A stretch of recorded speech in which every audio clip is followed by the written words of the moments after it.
good evening, and welcome to another episode of our Community Immunity series here on blackdoctor.org. As you all know, I am Ellis Dean, the Director of Digital Programming and Production at blackdoctor.org. And if you haven't been watching us to this point, we have been conducting a series of COVID vaccine discussions, and we're focusing specifically on the areas where there has been low rates of vaccinations and there have been high rates of hesitancy. Because we're trying to find out why. And so we've moved to national discussions with Fauci and Corbett and all those great people that have given us great information about the vaccines. We're moving it down to the local level and really trying to get an understanding of what is going on. As particularly as you all can expect, it's in the South that we're having the Southeast that has been the lowest in terms of vaccine acceptance rates, particularly among Black Americans. And so we are here to find out why, and talk to some local physicians and local citizens to get some clearer understanding of what we can do to overcome the hesitancy and skepticism that have been shown about the vaccine. So before we get started, I'm going to give some quick stats on both states. So North Carolina, this is as of May 26th, North Carolina vaccination rates by Black citizens in the state, 17.8% of total vaccinations to date, to that date, May 26th, were by Black citizens, and Black citizens in North Carolina are 23.1% of the population, so is well below even their population rate. Black adolescents, since we all know that the vaccines have been approved for children as young as 12, 15.3% of the total adolescent vaccinations to date, and Black adolescents make up 25.7% of the North Carolina adolescent population. 42% of the total population in North Carolina is fully vaccinated, and 45% has had at least one dose. So that is the one piece of good news, that the people that are getting one dose are going back at a pretty good rate to get that second dose. We just got to get more people to get doses. In South Carolina, the total percent of the population that's fully vaccinated is 37%, 42% with at least one dose. Blacks in South Carolina, 27%, or just over 371,000 have had at least one dose. So I didn't have any data on fully vaccinated Black people in South Carolina, but I do know this, that South Carolina is in the bottom 10 states for adult vaccinations in the country. So we've got to improve that.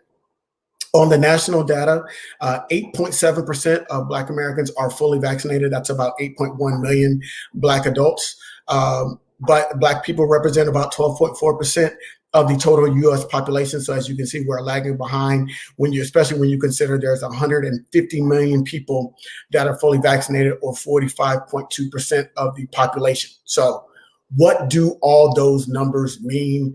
What are they meaning? So we're gonna have the full discussion, talk about that tonight as it pertains particularly to South and North Carolina. So I'm gonna say one quick thing before we bring on our first guest is let us know where you're watching from. If you put that in the comment section, put your city, state, where you're representing from. If you have any questions, please put those in the comment section and we'll address that at the end of tonight's panel discussion. We have a full panel. We have a national representative to kind of talk about the virus and vaccines. We're going to talk a little bit about the Delta variant and what that means for you and your family. And then we're going to go local. We got a insurance medical director coming on. We got a family physician. We even got a dermatologist, and we've got a smart local citizen that's going to come on and talk about what's happening, what he sees in his area. So I'm going to shut up because I know you didn't sign on to watch me. So I'm going to bring on our first guest, and that is Dr. Michael Lenore.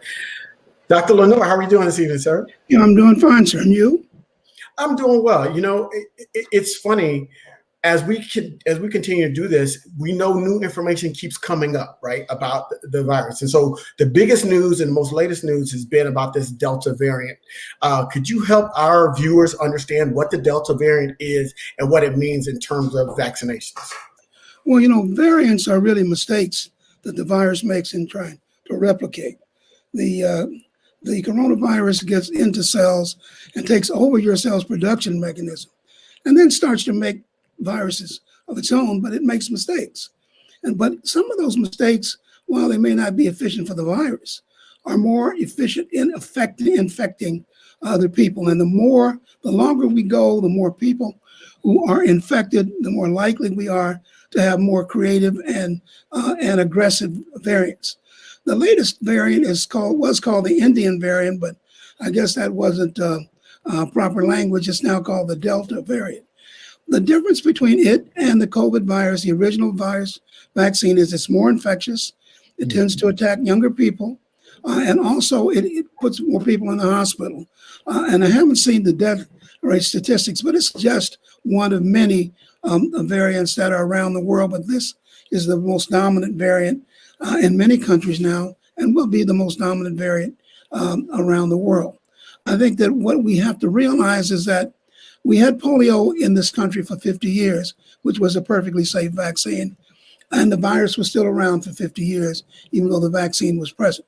The coronavirus will be around for a very long time, and those people who are not vaccinated will be equally susceptible to serious infections once they get them. And it looks like it's attacking younger and younger people. The other part of the problem is two or three problems, but very quickly, because I know you've got some really good guests here. The other part of the problem is that as you get more variants, you're going to get more disease. But also, what's going to happen, I think there are going to be some social implications. That more and more we're starting to see employers say that they're not going to allow people to come back to work. In fact, there was a suit by the nurses in Houston. They lost that suit, and they said that the judge said the employer has the right to set the standards. The other thing is that we're seeing what we call the long haul. Even people who get mild infections subsequently can get what we call itises, evidence of inflammation. And that means that some of them have cardiac issues, some of them have pulmonary issues, some of them even have brain issues. So there are lots of issues with just getting the infection. So if you're not vaccinated, you will be certainly at higher risk for getting the infection, obviously. We're not going to get to herd immunity anytime soon. So I think you need to, what we recommend, and we don't instruct and we don't engage, we don't lecture. But what I recommend is that you keep up with the information from the CDC and try to continue to be flexible enough to make decisions based on the information that you hear. Now, Dr. Lenore, you brought up an interesting point about the Delta variant in terms of attacking younger people. Do you think that is because younger people have been the most vaccine hesitant, that that particular variant has been able to develop and attack it and attach itself to younger populations as a result? I think it's an overall more aggressive virus. Okay. That means that it has more capacity to latch on and invade cells. I think that what's happening now is it's more capable of doing that now than the earlier variants. And so I think you're going to see more and more when you realize that less than 5% of Africa is vaccinated and large continents are not vaccinated. You're going to see some pretty aggressive variants. What I'm most concerned about is you're going to see a variant that understands the vaccines that we have. But so far and thus far, the vaccines seem to protect you. They don't keep you from carrying the virus, but they may keep you from getting sick, hospitalized, and dying. Absolutely, and that's good news to know. So as you just heard from the statistics I was quoting, 150 million people in the United States are fully vaccinated, and yet we still have constant misinformation and disinformation on the internet saying that the vaccines are unsafe. Why do you think people are still holding on to the facts or to beliefs, because it's not a fact, they're holding on to beliefs that the vaccine is unsafe? I think beliefs are very difficult to shake. I think one of the disturbing things in my practice, I'm both a pediatrician and a consulting adult and pediatric allergist. And we did have some resources to talk to older people about getting vaccinated. And what we found was the older people aren't getting vaccinated, older African Americans. But I would say that 14 out of 16 of the young families that I have in my pediatric practice are not getting vaccinated. And I think we're missing the message, and we're missing the lanes for the message to get to. I think they're getting their information from sources that we're not particularly effective in utilizing and may not be utilizing at all. So I think we have to change our strategy. We have to start to look where they are, be where they are with the message. And like I say, I don't think that we can lecture people about making a good decision for themselves. But I think we're missing the places where they are, and we're missing the essence of the messages that we need to have. Absolutely, absolutely. So thank you. Last question, and you kind of answered it a little bit, but I'm going to get like, what do you think in terms of? Because I hear you saying we got to get younger people, some of your younger families. What do you think? How can we deliver that message to where it'll be not only received but move them and motivate them to go get vaccinated? Well, I just have to go back. I can't just go back one generation. I have to go back 2 generations to my grandchildren. They're TikToking and clubbing and using vehicles for information that I Right. have no knowledge of. But I think we need to get a knowledge of those venues fairly quickly, and we need to start to use vetted, not only just vetted clinicians, but vetted entertainers and vetted sports people. We need the whole family to learn to learn how to use the vehicles the young people are using to get messages and to communicate. Absolutely. Well, I'll tell you this as we let you go, Dr. Lenore. I'm going to get you a TikTok. I'm going to set you up a TikTok account and teach you a couple of dances. All right. Well, I'm working on my dance. I'm working on my dance right now. So, and then we'll make sure you do the dance, and then we'll talk about COVID vaccines after you do your dance. Thank you for having me. Thank you, Dr. Lenore. Okay. Next up, we're going to talk to Dr. Monique May. And I have to read this because she is very, very accomplished. And I'm just going to even talk about just her medical accomplishments. So Dr. Monique May is a regional medical director, utilization review, medical necessity, all that for a major insurance company, where she's also a best-selling author. She is a podcaster. She is a blogger. She is let's call her a chef. We'll call her some of everything, but don't call her out her name. Her name is Dr. Monique May. How are you doing, Dr. May? I am wonderful. Thank you. You got that right. Absolutely, absolutely. So, in your role as you review cases, so let's talk about. Well, let's have people understand what all that fancy stuff I said about your role. So, first, what do you do in your role as a medical director for an insurance company? So, great question. Basically, what we do is utilization review, meaning what your doctor or nurse practitioner or physician assistant is ordering. We're making sure that those are medically necessary according to evidence-based guidelines and data, as opposed to something that just may be done a certain way versus do we have proof that these treatments and procedures work. So we review cases against guidelines and policies to make sure that the procedures and the tests and so forth are meeting those criteria. So when somebody presents to the hospital with COVID or COVID symptoms, how does that process work to you? Are you part of that process at all, or is the hospital just making decisions and then they send it to you after? So I'm on the outpatient side, but we do have inpatient teams that review because the level of the hospital stay may differ. You may be just for what we call the observation status, meaning you may just need to be in the hospital for 23 hours or less, or where you're actually fully admitted to inpatient. So those are just different levels of acuity or how sick you are, how many services you'll need. So our inpatient teams evaluate those requests. Now that has nothing to do with the vaccinations, because the vaccinations, it's my understanding, are not even being covered by insurance. They're just completely free in terms of free. I mean, we understand they've been paid for in some capacity, but for general population, people going to get vaccinated, they don't have to present any information or worry about it being shipped to their insurance. It's optional. In fact, I myself I'll be traveling out of the country soon, and I have to do a COVID test. And they ask, if you have insurance, will you provide that information? Because they can bill your insurance on your behalf, but you as a patient or the consumer, the patient, would not be coming out of pocket for the vaccine nor the test. Yeah, I just, full disclosure, I was traveling recently and I had to get that. Particular. Woo, boy, that's not pleasant, but I needed it in order to travel, and I felt comfortable getting the negative results. And then I still had to produce that show that I was fully vaccinated, and so we did send the test itself to insurance. And so I think that's two different things. But again, there's not any really out of pocket in terms of you going to getting vaccinated. And there's many other ways. You can go to Walgreens and all these different places to go get vaccinated, and they will take you. A lot of times they're taking walk-ups because they want just people to get vaccinated, especially once they open the kits. Yeah, they really tried to remove any barriers, and then cost, of course, would be a significant one.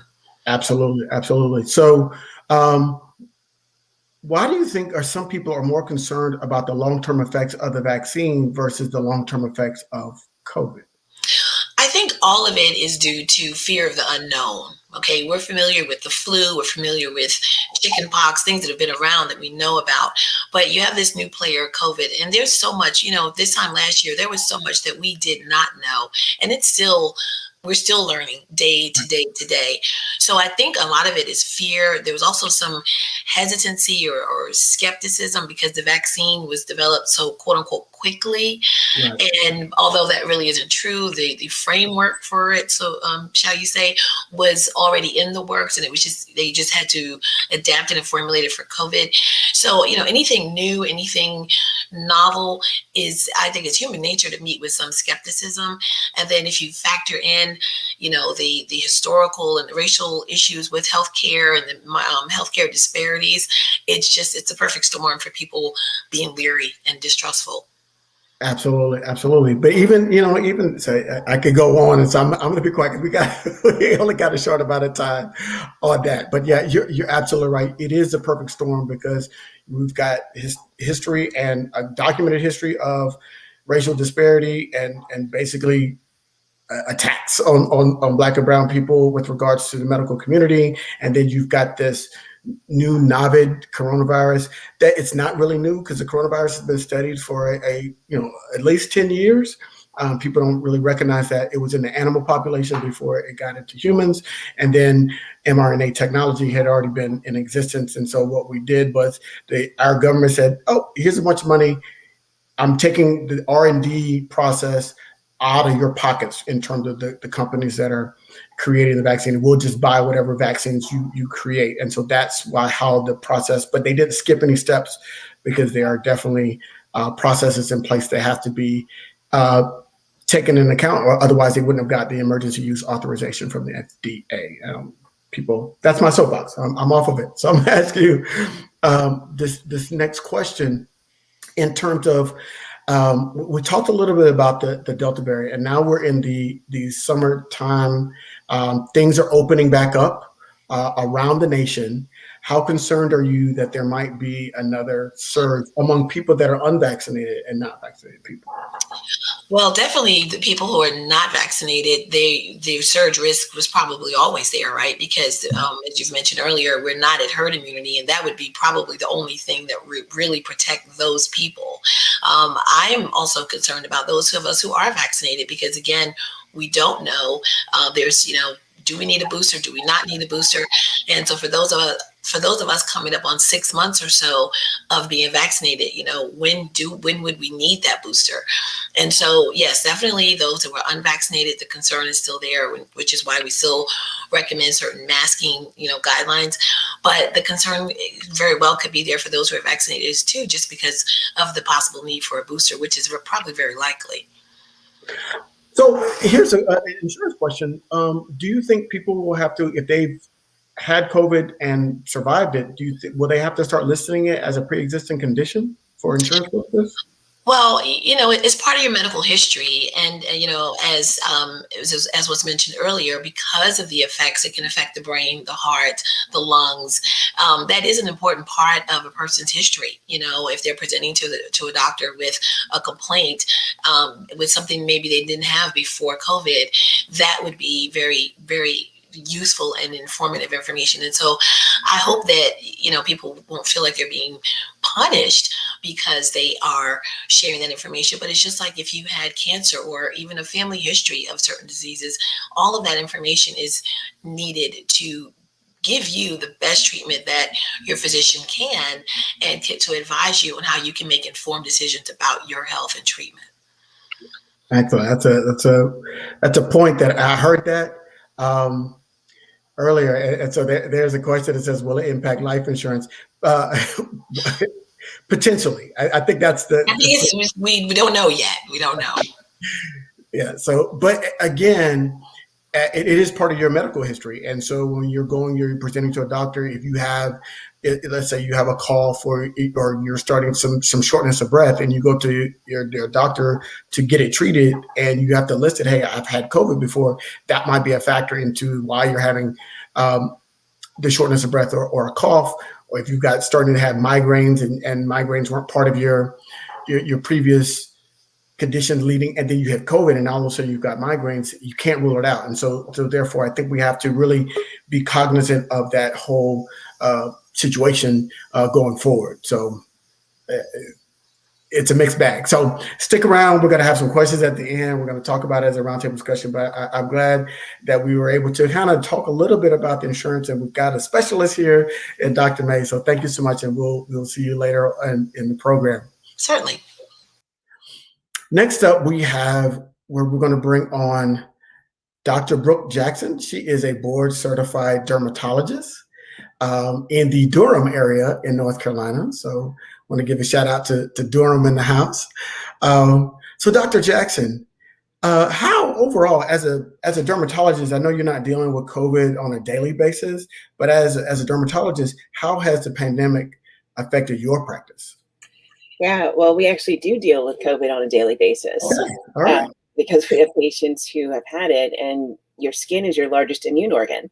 So we definitely see some impacts of COVID on the skin. But with that said, I am in private practice in Durham. And so my office was closed for 9 weeks.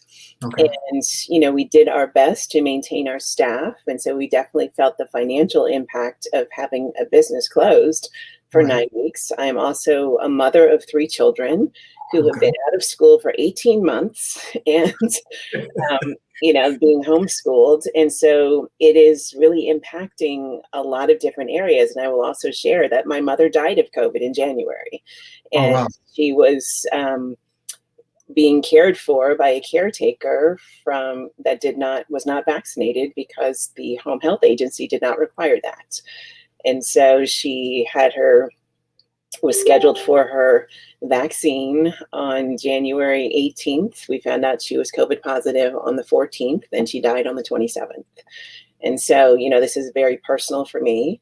And I spent a good deal of January and February volunteering for COVID vaccine clinics out in Raleigh with what we call the strike team. And we actually went to African-American churches, 17 of them in a certain zip code that was predominantly African-American, went to the church so they would feel comfortable coming. And the strike team was predominantly African-American. And we vaccinated 17,000 brown people in Raleigh. Wow. Yeah. So, and I will share with you that those clinics were just really heartwarming, and people wanted to come. And this was, again, back in January and February. And just a physical sense of relief when you put that needle in their arm, knowing that they didn't have to be scared. I call 2020 the year of fear, and 2021 is the year of loss. And so, I think that for many, many reasons, I have these conversations with patients every single day. We have a pre-visit questionnaire in the office. We still require full mask in the office. And I ask all of the patients, and some of my younger patients who have not been vaccinated, we have a conversation about it. And, I'll share with you, I had one lady who was a sophomore at Central, NT Central, and she had not been vaccinated. And she said, my friends and I are not going to do it. And I said, why? And she said, because of Tuskegee. And I said, oh, tell me about that. What do you know about Tuskegee? And she couldn't tell me. So, my response was, you can't use that as an excuse. If you're afraid, just say you're afraid. But if you fully understand, the reason, and yes, it was atrocious, but what did we get out of that? We got informed consent for every clinical trial is the requirements. And every medicine in your cabinet was because of a clinical trial, which was because, informed consent because of Tuskegee. So understand the history. And she came back 3 weeks later and she was vaccinated. So, look at you, you put in the work. So let me say this before I ask my next question. I am much condolences to you and your family. I'm so sorry that you had to experience the harshest reality of COVID in your life. And so our prayers go out to you and your family as you deal with the loss of your mother. I think you bring up a really good point about the skin. So I want to touch on that a little bit, because I don't think people recognize when they talk about, when they give those instructions about not touching your eyes and face, if, on surfaces that haven't been cleaned. You kind of help our audience understand why that is. So the eyes and face, well, predominantly the eyes, it's mucous membrane. And so, we touch everything. We use our hands and touch so many different things. And then you touch it, you put it to your eyes, and there's really mucous membranes absorb things very, very easily. But with that said, people who've got eczema or other skin conditions where they are scratching, our skin is like saran wrap. So it is a barrier between us and the outside world. And when our barrier is not in good shape because we've been scratching or we have a rash, that actually creates these little micro tears in our skin where bacteria and viruses can enter. And so, really, really important to make sure that most of what we do in dermatology is really chronic skin conditions, which are inflammatory. Mm-hmm. And we have also seen a lot of conditions that have just been really out of control.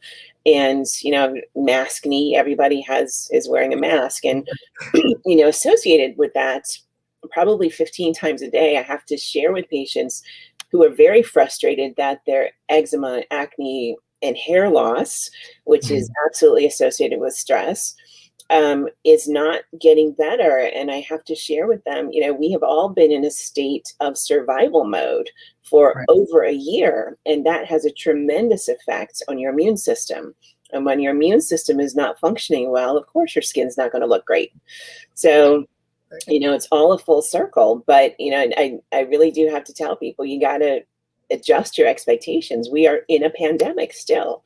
And so the expectations that you had of yourself a year and a half ago, and now we have to say a year and a half, are very, very different from what we can expect of ourselves right now. And eating those chips and the COVID-15 is okay. We got to get it. I've been calling it the COVID-19 just to make it easy. On the quarter to 20. But I would say, I would tell you, I agree with you about that stress, because I promise you, I think that's what's turned all this white is the stress. I'm going to say that it's not age, it's the stress according to coming from COVID and dealing with everyday stressors with this pandemic. So you're making a really good point in terms of our skin and scratches and all of those things in terms of being that barrier. You mentioned earlier talking about you seeing some conditions that are arising as a result of people that have caught COVID. Can you talk a little bit about some of those conditions that you've seen? Yeah, interestingly, I'm on a lot of chats with dermatologists, and in the beginning of COVID, we were seeing something now called COVID toes, right? And so that is really just thromboses that have been thrown clots. So we know that people who have COVID have some clotting issues, and we see that in the skin. And when that clots, you end up getting blue toes, which are called COVID toes. And so that is one. I do a lot of cosmetic procedures as well, including fillers. And so now one of the things that we have noticed with people who have had, which are injectables, whether it's Restylane or something to make you look fabulous, but we're noticing people are getting nodules, and when they have a vaccine in close proximity to getting some of these procedures. And so that is now on our questionnaire, have you had your vaccine? And there've been some patients where I've said, okay, well, go ahead and get your second one, and then we'll wait a month, and then we'll do your fillers, because that is real. I mean, they typically go away, but most definitely it is happening. And we also are seeing a lot of just interesting rashes. There's a condition called pityriasis rosea, which we typically see in spring and fall, and it's self-limited, but it's just, I'm seeing a lot of it, and it is considered a post-viral syndrome. And so if people have had the virus, we're starting to see a lot of this rash as well. And so, when something just looks a little funny, definitely got to take that medical history. And COVID is, a lot of skin findings with viral illnesses.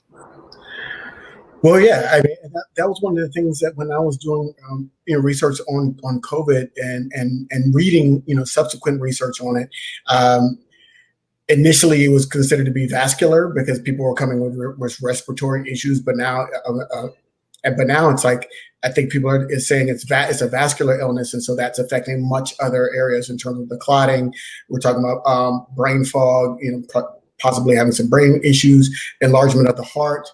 All of these things that are associated with getting COVID that we can identify, but we haven't had any that laundry list of illnesses associated with vaccinations. And so that's why I'm always like, people are saying, well, what are the long-term effects? I said, well, we can tell you what the long-term effects of having COVID are. And we haven't found any since the beginning of the administration of the vaccine, other than a minor pause, that we haven't seen any significant reactions from being vaccinated. And so I think that's the important piece that we really need to stress more when we're talking about vaccinations versus out there trying to be protected, but still not being vaccinated. So this has been fascinating. I mean, even somebody in the chat room is like, this is, you've given us some great things. Nobody even thinks about their skin and the reactions that it may have. So I'm happy you're here. Stick around. We're going to bring you back when we do our final panel discussion, but we've got some more fabulous guests to get to. You're wonderful. Thank you, Dr. Jackson. So next up, we have Dr. Sean Johnson. Dr. Johnson is a board-certified family medicine practitioner in the Charlotte area. Dr. Johnson, welcome to the program. Thanks for having me. I appreciate it. So in your practice, you deal with families, right? You deal with adults and children. First of all, let me ask you, what's been the impact on your practice as a result of the pandemic?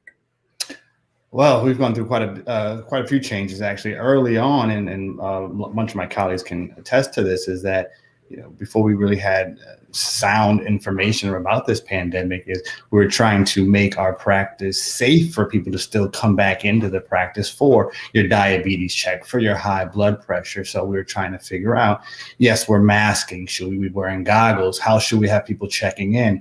And so it's much like, I try to equate it to shooting a basketball hoop as far as shooting a shot.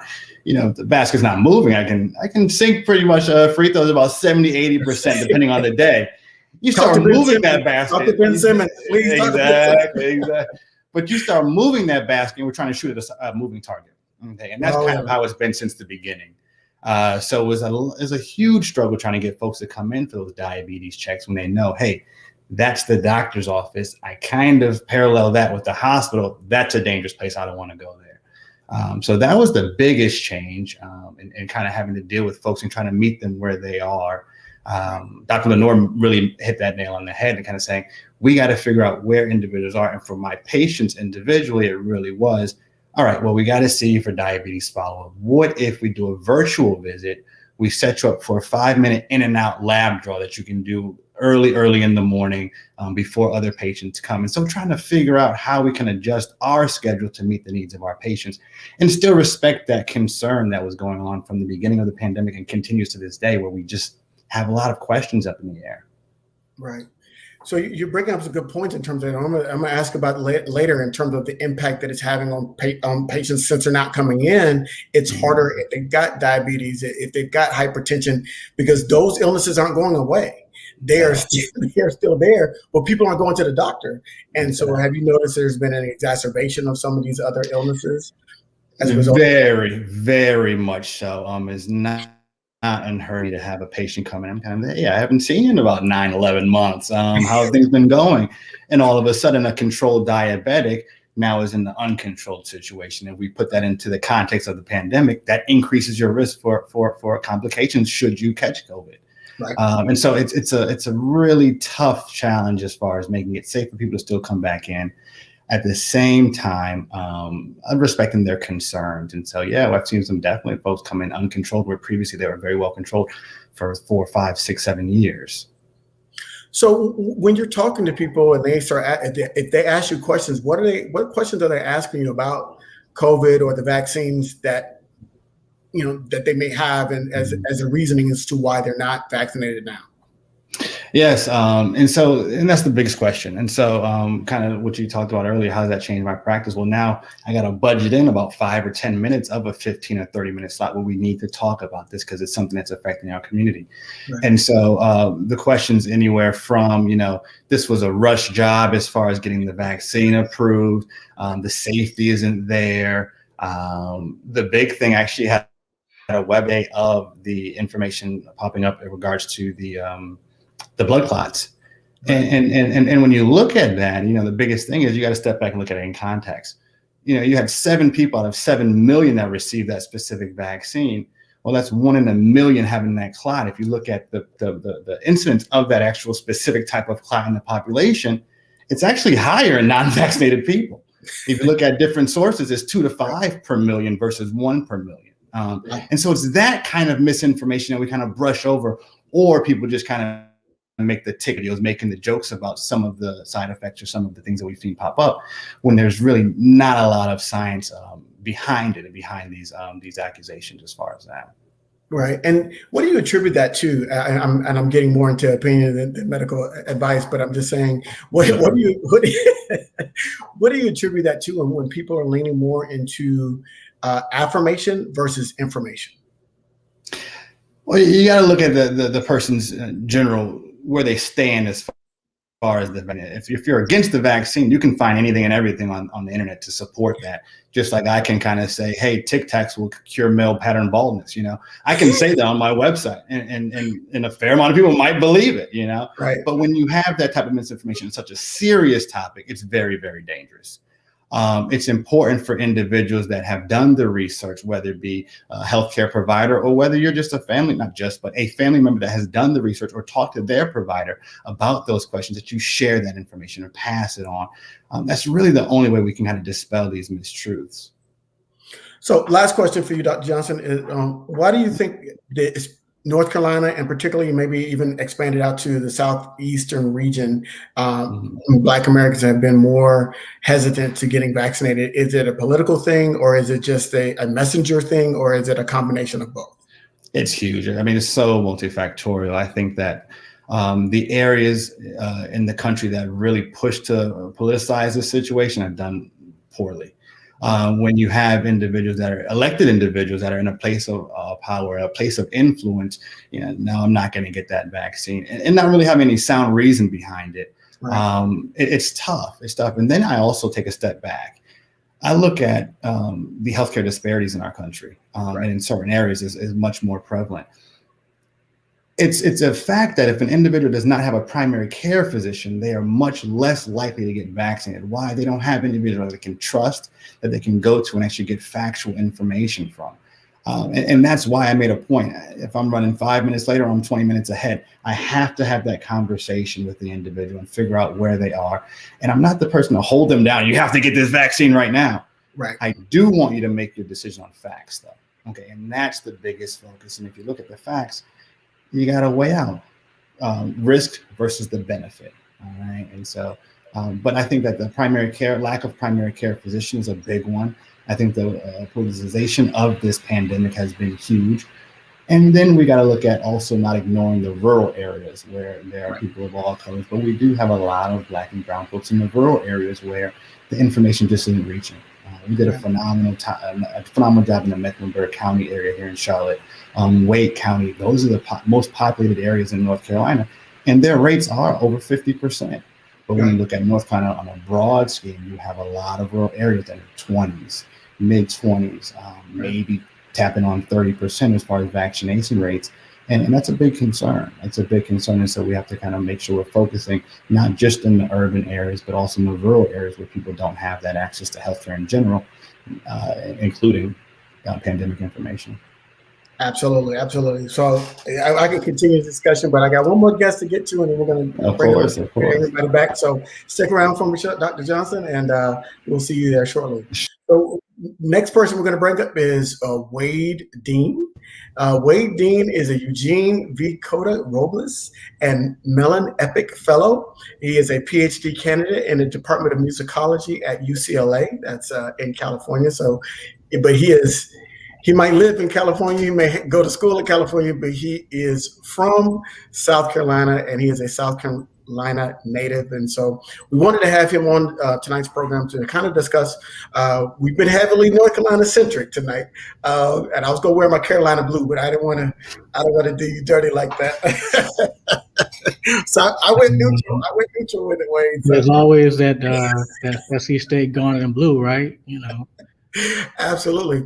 So let's, you heard the numbers earlier when I was talking about the vaccination rates in South Carolina. And because, I've got some family there in South Carolina as well.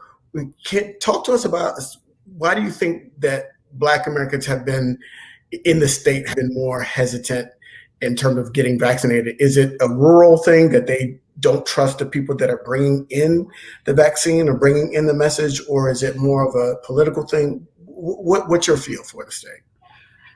I don't think it is carte blanche hesitancy, though I know that that is a factor. Right. If there is hesitancy, it is not from a particular critical posture of I'm an anti-vaxxer. It is, I would like more information as to how either Moderna, Pfizer, or Johnson & Johnson, how do they work? They're the mechanics, right? What goes into not only what is happening with my body when I introduce this particular foreign mechanism into it, right? Moreover, I think structurally and systematically, we are seeing within South Carolina a lack of a medical infrastructure. Right? Okay. Most of the state is rural, save for Columbia, Greenville, and Charleston, and of course, let's say Myrtle Beach, which is a tourist hub. But the rest of the state, for example, let's think about my parents, right? There was not hesitancy when it came to getting the vaccine. However, it was ridiculous that they had to drive an hour and a half to get that vaccine, right? Oh, okay. You know what I'm saying? And they live in the county seat of Orangeburg, right? Orangeburg, South Carolina. That particular thing, what you're seeing right now within the state of South Carolina, if I were to be frank, is political sensibilities and attitudes that are well worn, that are have a long history, that are undermining or have undermined a vibrant medical infrastructure taking hold within the state. Whereas what little infrastructure is there is rather hierarchized. Okay. If you're in an affluent community or a cosmopolitan community, let's say like a downtown Charleston, right, as opposed to the margins where Black folk live, where you're not going to have access to the things that you need to make sure, let alone getting a vaccine, that you have an overall sense of substantive health. So that's what you see happening right now. And what Corona did was it amplified it. It put this huge magnifying glass on these inequities that are well worn within the state of South Carolina, frustratingly so. Right. So you're making an interesting point in terms of like even your parents that weren't vaccine hesitant, but they had to make a conscious decision in terms of to find that access point to get vaccinated, right? And not everybody has that ability or flexibility to be able to drive an hour and a half to go get vaccinated. And so that's an interesting point in terms of infrastructure. What do you think we could do in terms of on a national scale, or will we need more companies to make decisions and come in and help offset some of the lack of state infrastructure in terms of getting people vaccinated? Well, right now, DHEC, Department of Health within South Carolina, they are doing as much as they can with what with the little resources that are available to them, right? So starting this month, they are deploying mobile vans into a lot of rural areas to try and get people vaccinated, right? But this is still in its infancy. I think it's still in the planning phases. I cannot speak in a level of competence as to what needs to be done nationally. Right. However, if I were to brainstorm, right, you see, let's say, the CDC and the Biden administration really trying to make this targeted effort towards, let's say, barbershops, right? Or trying to build relationships with pastors. And what I'm trying to highlight here is a need to think hyperlocal, right? Just like we have souls to the polls, I would hope that within the plans that are being made within the state of South Carolina, have these vans literally outside of church services on Sunday, or even Wednesday prayer meeting. Also, let's keep it real. We are in the South. The fair will be coming up, this fall. Right? And that's an excellent opportunity to do so as well. Let's keep it even more real. Football season is coming up, and I dread that because of the Delta variant. However, there is an opportunity to still get people vaccinated, because homecoming in Orangeburg at South Carolina State University still draws a large community of alumni. Right. That is an opportunity not only to vaccinate not only locally, but also regionally and maybe nationally as well, or at least expand those efforts. So, I mean, and this is just me thinking off the cuff. Yeah, no, you're making a good point, because I'm thinking about what I've heard that's happening in terms of with the Biden. It's called shots in the shop. And so they're talking about going directly into, they've got a program where they're getting barbershops to get information and bringing shots directly to them. Walgreens has a van that they're going to be going into rural areas and delivering vaccinations. And so there are companies and institutions that are trying to reach, especially our population, because you're right. Just like Dr. May mentioned earlier, they were at a church, got 17,000 people. At a community health center, at a hospital, if you have it at a hospital, community health center, you might not get that many people, because there is that general mistrust, but people trust their pastor, they trust their church. And so I've had some pastors on these previous programs, and they talked about, hey, their whole pastoral staff got vaccinated and then started advising and they got their congregation more that he said 90% of his congregation got vaccinated as a result. And so there's got to be those trusted sources, and sometimes those trusted sources aren't always medical. and I want to also highlight this, that the political conversation that we're having right now, let's say around voter ID, right? And the way that particular, it's hard for rural residents of South Carolina to, let's say, get a driver's license, right? Not because necessarily they don't have time to they don't have the means to travel there, but they're working. We're talking about the working poor here. And it's hard to find the time, let's say, to get to the DMV in that particular regard. And let's think about finding the time to get to an actual CVS, which is an hour away, or Walgreens, when literally I am these essential workers, right? Who is busting his tail, not only to put food on the table, right? On my second shift, but also I got kids who are not in school, and I have to make sure that they get this. See, you have all these things that are coming together that are, what I'm trying to highlight is I do not want to pathologize rural Black folk when it comes to this vaccine, because it's not because I am scared of the vaccine. It's because I have legitimate questions that I'm asking that I would like substantive answers to. And there are things weighing on my back that have been weighing not only on my back, but my wife's back and my daddy's back and my mom's back for generations. I want to be healthy. However, I got to eat, and my kids got to eat too. How do you reconcile that? And you can, but we have to get beyond this whole pathologization drive that I see happening in some pockets of some discursive pockets, like the media, we want to call that. But I don't want to point things. I just want to get the answers.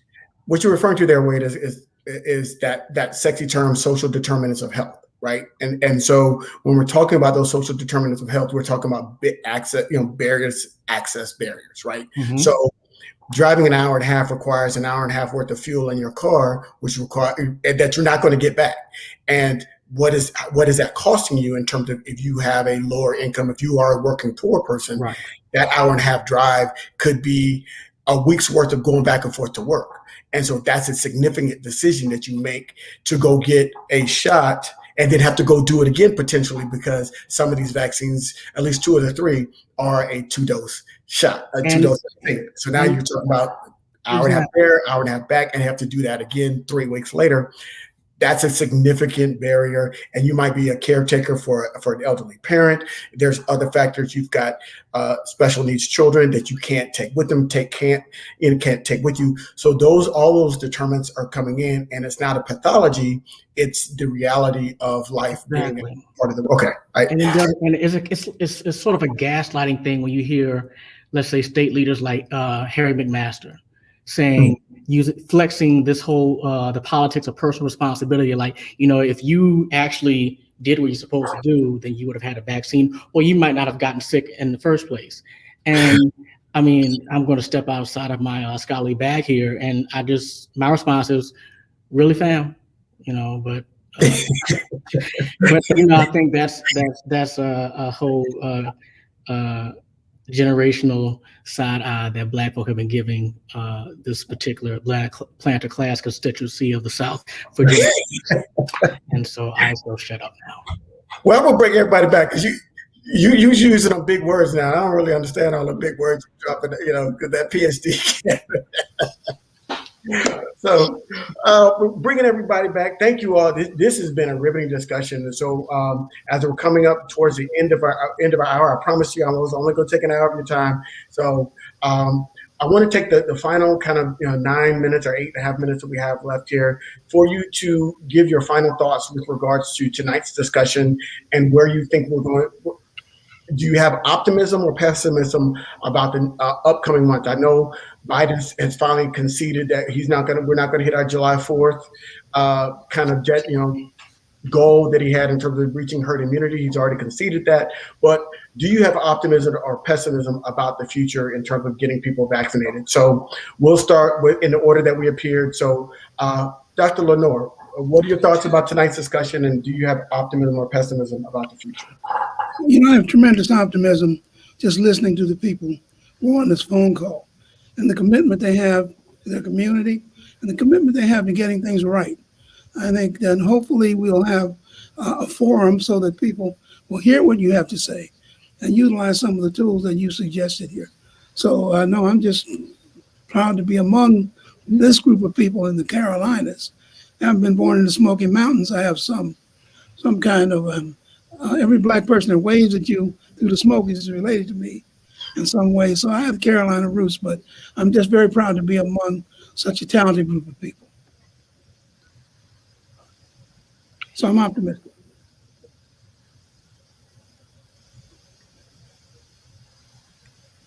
Did we lose Alice? Dr. May, why don't you go ahead? Why don't you try to find Alice? There is. Technology. We need to get back in person. That's why we got to get vaccinated, so we can do these things in person, and we don't have to worry about rely so much on technology. That's what happens. Just mid-students, I miss you having a beautiful statement. And so thank you, Dr. Lenore, for that wonderful statement. Dr. May.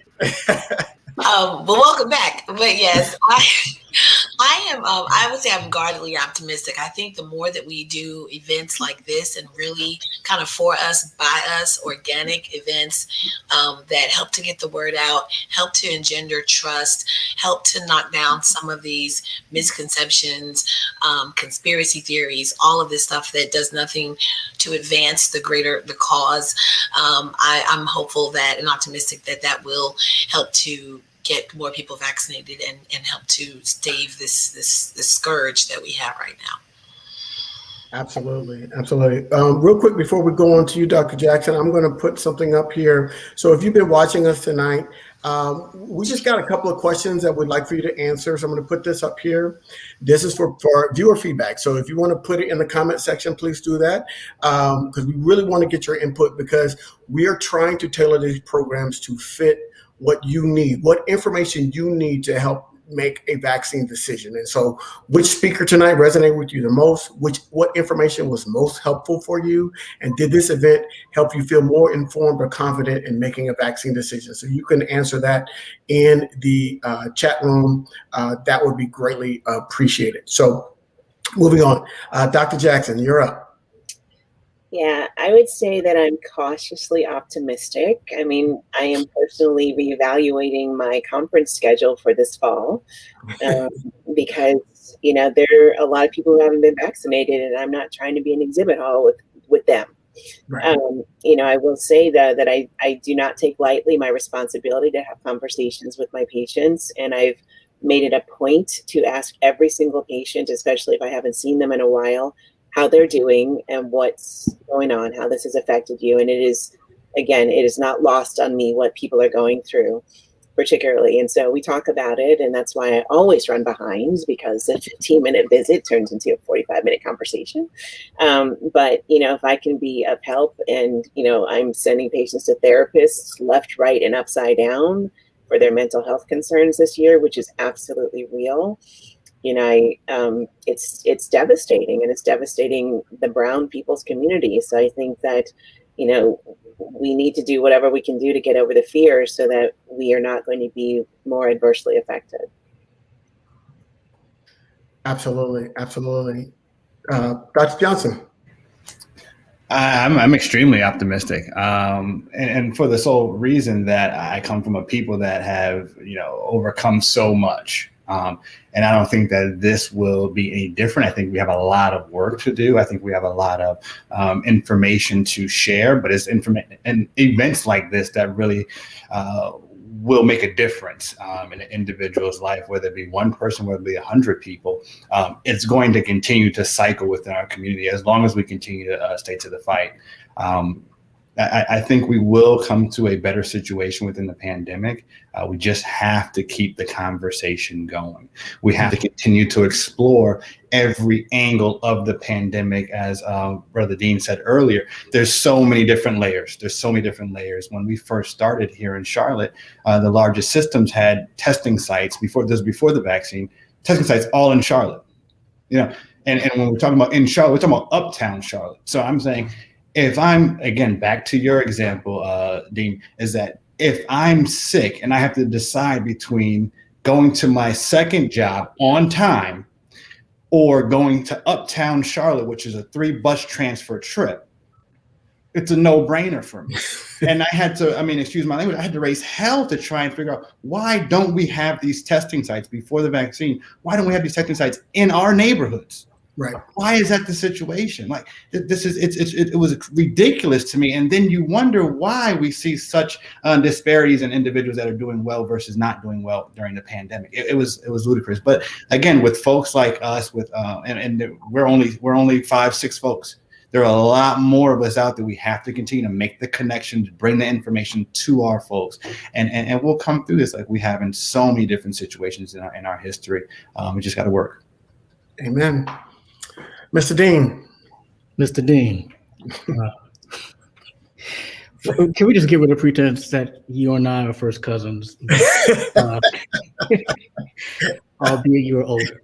That said, yes, I'm optimistic, but I'm more so hopeful, because hope is that sensibility, that force that insists. It insists on a lot of that evidence is not needed in order for us to get to the life not yet, right? Optimism says I have this particular data point and this data point, therefore I can get to here. But hope is the thing that drove our people, our Black people, to keep on pushing, even when the world tried to insist to us that there was no way. Right. Hope insists that there's a way. There may be days where, we got it, and there may be days where we don't. Right. That's why we got hope. And so that, though optimism is always there, hope is that thing that is necessary for me. Wow. That's a powerful statement, because it fills in the gaps. And so I will say, ultimately, I am optimistic, and for all of the reasons that were said tonight, including hope, because we do have to recognize that we've got to roll up our sleeves.